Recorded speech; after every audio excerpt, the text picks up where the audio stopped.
మేము ప్రవీణ్ పగడాల హత్య అనే నమ్ముతున్నాం. దానికి మెయిన్ కారణం ఆ ఫేస్ ఖచ్చితంగా హత్య చేసినట్టుగా కనబడతా ఉంది. అంతేకాకుండా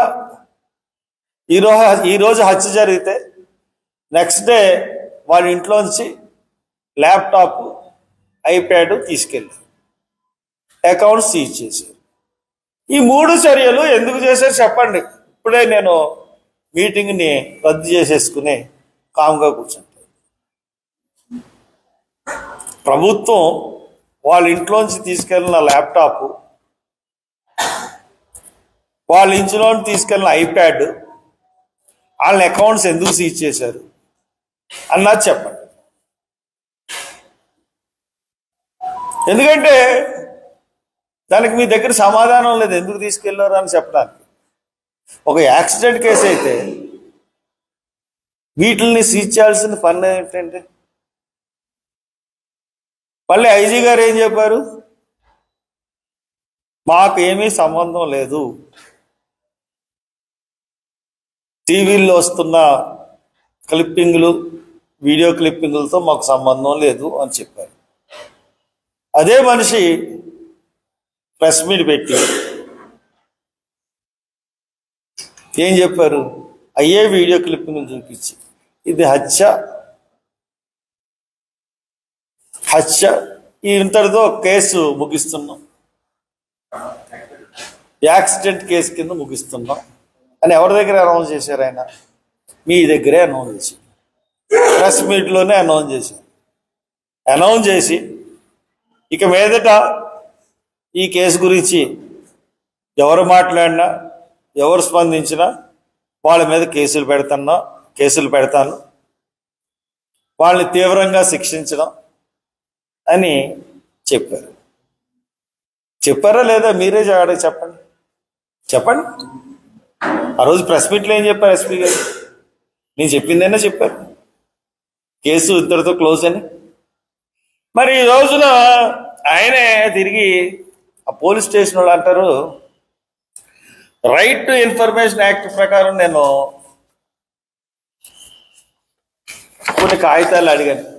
ఏది? FIR, scene of offence, post mortem report, autopsy report, video, ఇలాగా తగిలిన దెబ్బల గురించి మొత్తం నేను అడిగింది 27 క్వశ్చన్లు అడిగాను. రైట్ టు ఇన్ఫర్మేషన్ దాని గురించి పబ్లిక్ ఆఫీసర్ చెప్తారు.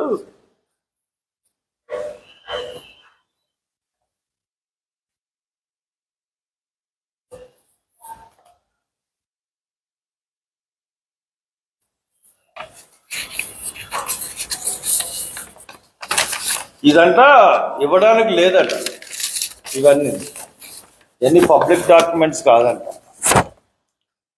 పైగా కేసు ఇన్వెస్టిగేషన్లో ఉందంట. కాబట్టి వీడియో క్లిప్పింగ్లు అయ్యి ఇవ్వమంట. ఇది దీని సారా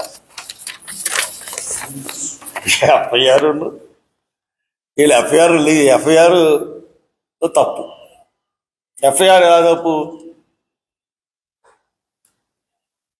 మనిషి 9ంటికి కనపడితే 10ంటికి రామ్మోహన్ అని చెప్పి వాళ్ళ భార్య రిపోర్ట్ ఇస్తే రాత్రి 8ంటికి ఎఫ్ఐఆర్ కట్టారు.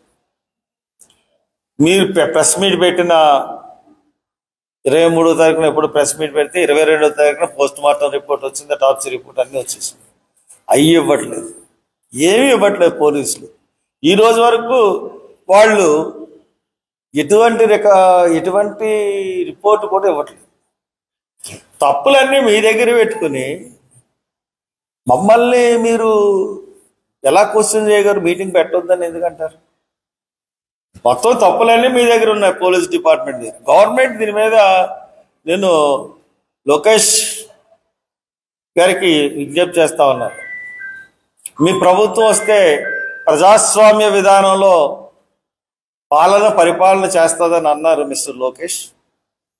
మీరు నేను ప్రభుత్వం రాకముందు మీ నాన్నగారు జైల్లో ఉన్నప్పుడు మిమ్మల్ని కలవడం జరిగింది, మీకు సంఘీభావం తెలుపుతూ. మరి ఈరోజు నేను మిమ్మల్ని అడుగుతా ఉన్నాను, ప్రజాస్వామ్యంలోనే పరిపాలిస్తున్నారా మీరు, లేకపోతే పోలీసుల్ని ఇటువంటి కార్యాలన్నీ చేయమని మమ్మల్ని అడగదొక్కమని మీరు సీక్రెట్ ఆర్డర్స్ ఎవరిని ఇస్తా ఉన్నారా? ఈ పోలీస్ డిపార్ట్మెంట్కి మాకు ఈ గొడవ కాదు. ఇది ప్రవీణ్ హత్య అన్నది నేను రీపోస్ట్ మార్టం చేయిస్తాను. ఎందుకు మీ పోలీస్ డిపార్ట్మెంట్ నిష్పక్షపాతంగా ఉండట్లేదు? నేను అడిగిన దానికి ఒక్కదానికి క్వశ్చన్ లేదు. నా దగ్గర ఆధారాలు ఉంటే చెప్పమన్నారు. నేను ఆధారాలు చెప్తున్నాను కదా, మీరు ఎందుకు ఇది చేశారని అడుగుతున్నాను. దాని దగ్గర నుంచి సమాధానం లేదు. ఇటువంటి పరిస్థితుల్లో ప్రవీణ్ పగడాల సంస్మరణ మీటింగ్ పెట్టి ఇది హత్య అని నమ్ముతున్నాం, ఈ హత్య ప్రకారం మీరు దర్యాప్తు చేయట్లేదు, మీరు ఎంతసేపు ఇన్వెస్టిగేషన్ అంతా యాక్సిడెంట్ రూపంలోనే చూస్తున్నారు, ఇది కరెక్ట్గా దర్యాప్తు మీరు చేయలేదని మేము చెప్తా ఉంటుంటే,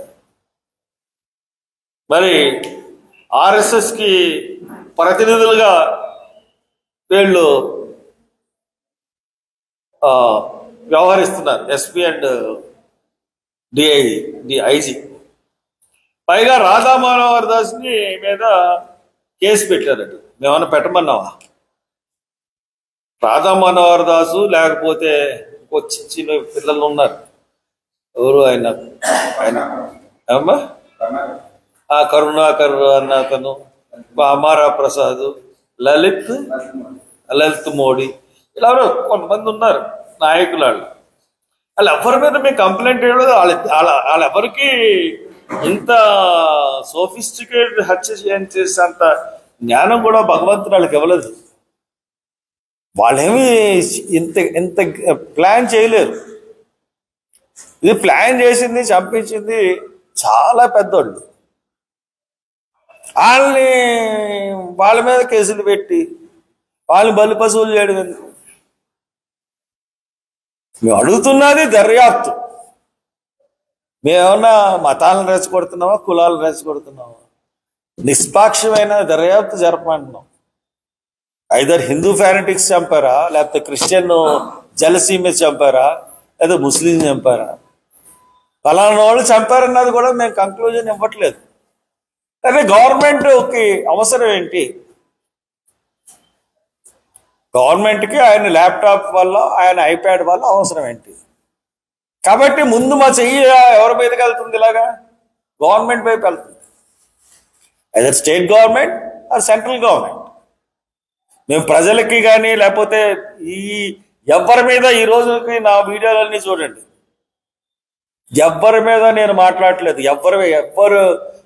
ఎవరి అభిప్రాయాలని నేను హర్ట్ చేయట్లేదు, ఎవరి మనోభావాలకి భంగం కలిగించట్లేదు. I'm asking question. Who is the culprits behind the Praveen Pagadala murder? ఎవరు చేశారు? ఎవరు పట్టుకెళ్ళిపోయారు? ఐప్యాడ్ ఎవరు పట్టుకెళ్ళిపోయారు? ల్యాప్టాప్ ఎవరు పట్టుకెళ్ళిపోయారు? అకౌంట్స్ ఎవరు సీజ్ చేశారు? అకౌంట్స్ సీజ్ చేసే పవర్ ఎవరికి ఉంటుంది? సెంట్రల్గా ఉంటుంది. సెంట్రల్కే ఉంటుంది, స్టేట్కి ఉండదు. ఒక బ్యాంక్ అకౌంట్ని సీజ్ చేయాలంటే అది సెంట్రల్ గవర్నమెంట్కి ఉంటుంది. సో ఇది పట్టుకెళ్ళింది ఎవరు? Central government. మీరెందుకు పోలీసులు భుజాలు తడుముకుంటారు? మీకు వచ్చిన ఆదేశాల ప్రకారం మీరు నడుచుకుంటున్నారు తప్పితే మీ మీద మాకేం శత్రుత్వం లేదు. కానీ మీరు శత్రుత్వం పోగేసుకుని మా మీద రాష్ట్ర ప్రభుత్వానికి కూడా చేడు తెస్తున్నారు. కష్టపడి అది ఇచ్చారు, 7 నెలల స్టైఫండ్, అది కూడా బూడిదలో పొన్నేరు. రేపు ఆదివారం శనివారం మీటింగ్ అయితే ముందు రోజునే 50 బిషప్లు వస్తున్నారు రాజమండ్రి. వేలాదిగా ప్రజలు తరలిస్తూ ఉంటారు. మీరు ఎక్కడ ఆటంకం కలిగించినా, ఎవరికి ఆటంకం కలిగించినా తీవ్ర పర్యవసానాలు ఎదురవుతాయి. నేను మీటింగ్ మీరు పర్మిషన్ ఇచ్చినా పర్మిషన్ ఇవ్వకపోయినా మీటింగ్ అన్నది తలపెట్టాను. ఎవరినన్నా ఎక్కడన్నా ఆఫ్ చేస్తే ఐటీ వాళ్ళు వస్తున్నారు, కార్లు వస్తున్నారు, బైకుల్లో వస్తున్నారు, సంఘాలు వస్తున్నాయి, ఎక్కడెక్కడి నుంచి అన్ని జిల్లాల నుంచి వస్తున్నారు, యువజనులు వస్తున్నారు. మీరు ఆఫ్ చేస్తే అక్కడే వాళ్ళు కూర్చుని ధర్నా చేస్తారు, అక్కడే మీటింగ్ జరిపించుకుంటారు. రాష్ట్రం అంతా అల్లుకోలంలో అయిపోతుంది. దానికి బాధ్యత రాజమండ్రి పోలీసు వహించవలసి వస్తుంది. పర్మిషన్ ఇవ్వండి.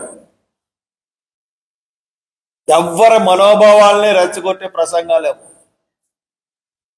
చక్కగా ప్రకృతి వేదిక దగ్గర మీటింగ్ చేసుకుంటాం, సామరస్యపూర్వకంగా మీటింగ్ వెళ్తుంది. మీరు కానీ ఏ పద్ధతులు వ్యవహరించారంటే మటుకు దానికి ఈ మీటింగ్ని చెడగొట్టిన బాధ్యత మీదే అవుతుంది. ఈ శాంతి భద్రతల సమస్యని మీరే కొని తెచ్చుకునే పరిస్థితి పోలీసులు అవుతుంది. కాబట్టి మాకేమీ బాధ్యత. Okay, any questions? ఫ్యామిలీ మెంబర్స్ని నేను కాంటాక్ట్ చేయలేదండి. వాళ్ళు పాపం ఇంకా థ్రెట్లోనే ఉన్నారు.